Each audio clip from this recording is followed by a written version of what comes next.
Video games. They're a medium that has taken the world by storm since the first games were made in the early 70s. In the roughly 40 years of their rise, the identity of video games has largely been shaped by their target demographic.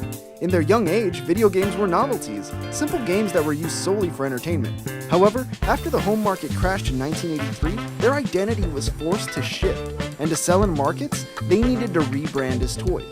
In the years since then, games have shrugged off, at least for the most part, their identity as toys and have become something else. Art.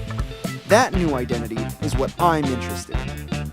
Hello, my name is Patrick, and today we're going to be looking at what makes video games art.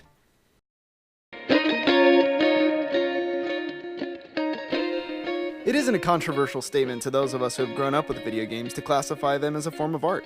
I think those of us who have been around video games for such a huge period of time would find themselves hard-pressed to say that they aren't.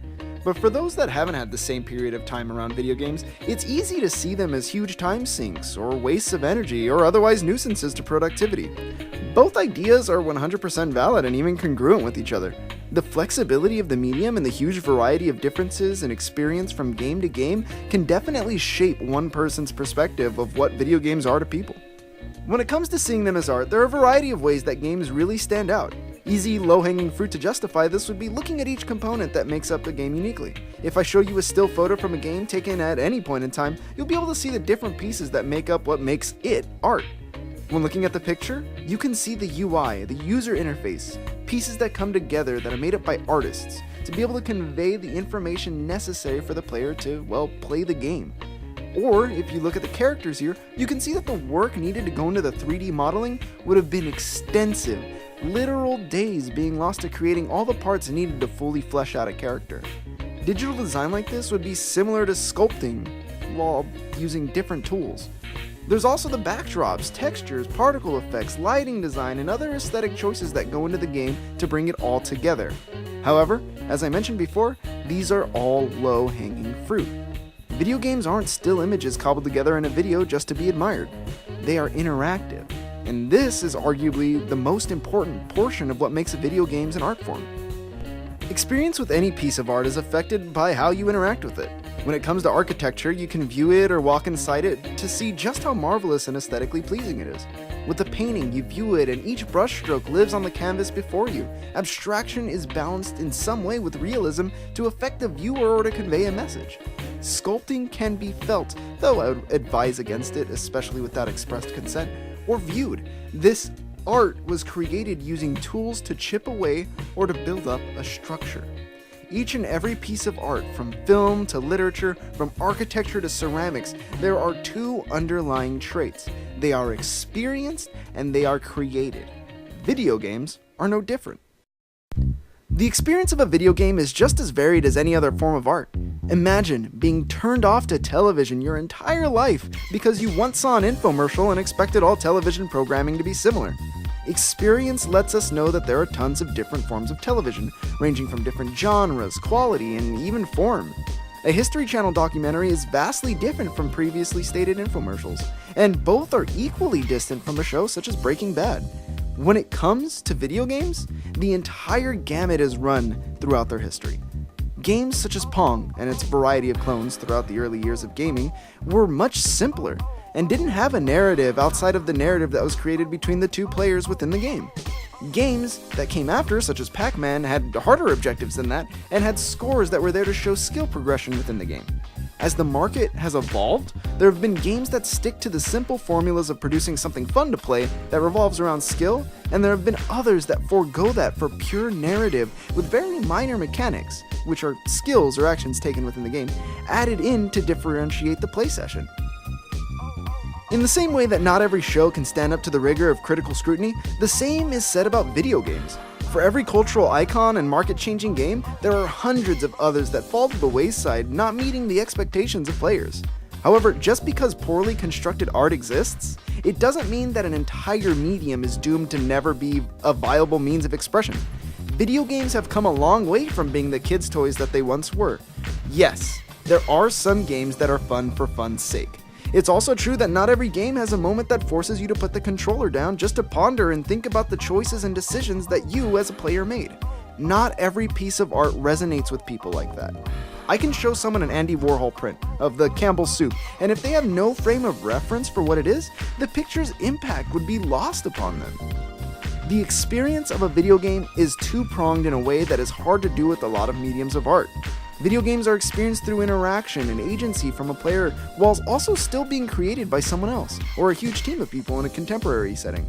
The ability to play a video game, this interactive experience, is the most unique aspect that sets it apart from nearly all other art forms. Because even though the game is technically finished when it's shipped out for sale, each game is incomplete until the player adds their piece to the product. The player is the key.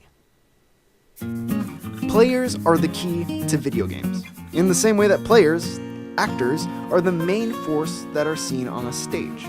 This isn't to discredit any of the hard work done behind the scenes. Hard work and dedication is put into each aspect of the production, from the design of lighting, costumes, stage, and sound.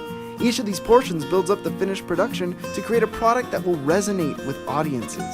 In this way, the collaborative efforts of teams that bring together a game are similar in nature to those of a stage production.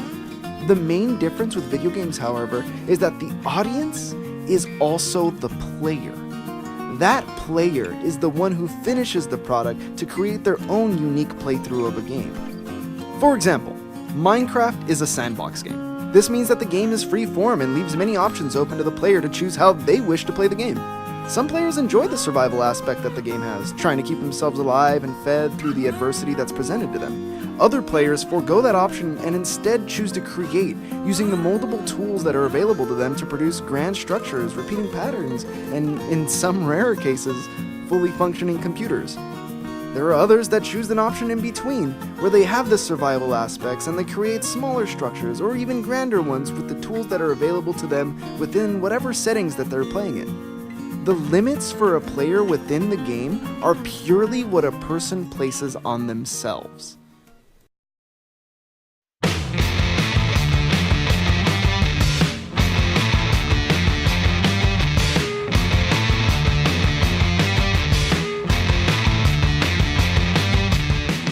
Sandbox games, however, aren't the only games that give players choice in how to play the game. When looking back at the original Super Mario Bros. Games, there are tons of varied strategies that are employed by players to be able to beat the game. Some players choose to play the game as fast as possible in a community referred to as speedrunning, where they optimize paths and distances in order to be the fastest in their communities. Some of those players within that same community can play a subset of that, any percent, which let them use cheats or glitches to try and get an even faster time. Other players who play more casually may never be able to reach those blistering speeds, but that doesn't detract from their experience playing the game. Instead, the player themselves chooses how they wish to enjoy the game, and the way they execute the mechanics of the game creates variability within each play session. No two being exactly alike. Variability in experiences has risen to the forefront of the industry as the popularity of narrative-heavy games has increased. These games have existed in proto-form since the mid-70s with text-based adventures and later MUDs, but narrative has almost always been implemented within video games, even if it was rudimentary. However, with more memory within the games, as well as more and more skilled talent being brought to the forefront of the industry, heavy narrative has gone from being something more niche to becoming one of the industry's powerhouses. The player participating in this narrative gives it life, and dictates certain outcomes of the game beyond the simple win and failure states. Narrative experiences in video games have allowed players to experience and interact in a world that would normally be less holistically fleshed out because certain expectations that games have. This means that even though narrative structure lends itself more to literature or film, you aren't locked into the linear pathways that would normally be experienced secondhand by the audience. Instead, you become the main character, and the immersion that you experience is at a depth that is hard to rival. Players are the key, which means that the lock is the immersion. This lock is a barrier to entry that, when broken, can enhance an experience beyond mere empathy or sympathy for fictional characters. When this lock is broken, games as a medium have had their greatest moments to shine.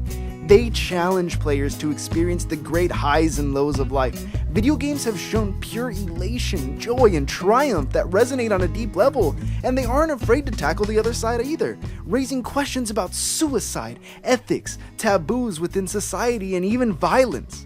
The greatest games subvert the common understanding of what games are as a medium and give the player the choice to reflect on the options and decisions they've made throughout the game, whether they were mechanical choices or narrative decisions. In short, the immersion allows for games to place players into situations that would normally be too far flung from reality to challenge themselves with questions that would normally be impossible to experience in real life. This safe space, the magic circle, gives people a moment to reflect and learn lessons from instances that aren't 100% analogs for life, but instead metaphors for dealing with hardship. Video games have reached a point now that they are no longer a simple distraction from the mundanity of life. However, unless a dramatic shift happens from the ground up, games will carry a negative stigma as being lesser than other forms of media. I know in my heart that there is a possibility that in the distant future, as digital products become more and more accessible to larger portions of the population, that games may be used in curriculum for schools.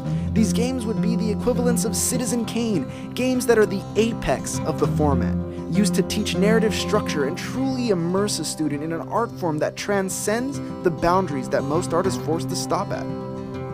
I'm not saying that I expect video games to revolutionize education. Instead, I expect video games to become as omnipresent as radio or television and really cement themselves as a cornerstone of culture that can be as widespread as blue jeans.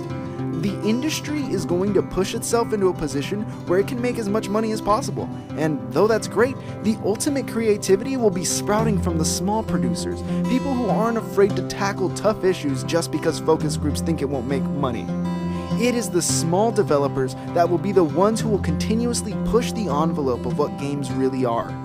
Ultimately, video games may need a rebranding to be more inclusive to all other formats of games that are similar in nature but don't quite fall into the same exact specifications that video games require.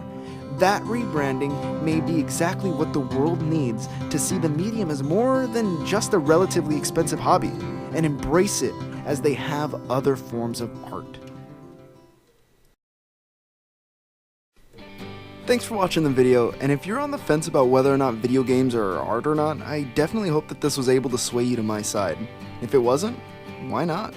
Let me know in the comments down below, and if you liked the video, please share it with people who you think would be interested in giving this video a look. It helps out immensely. Thank you all for your time, and this is Patrick, signing off.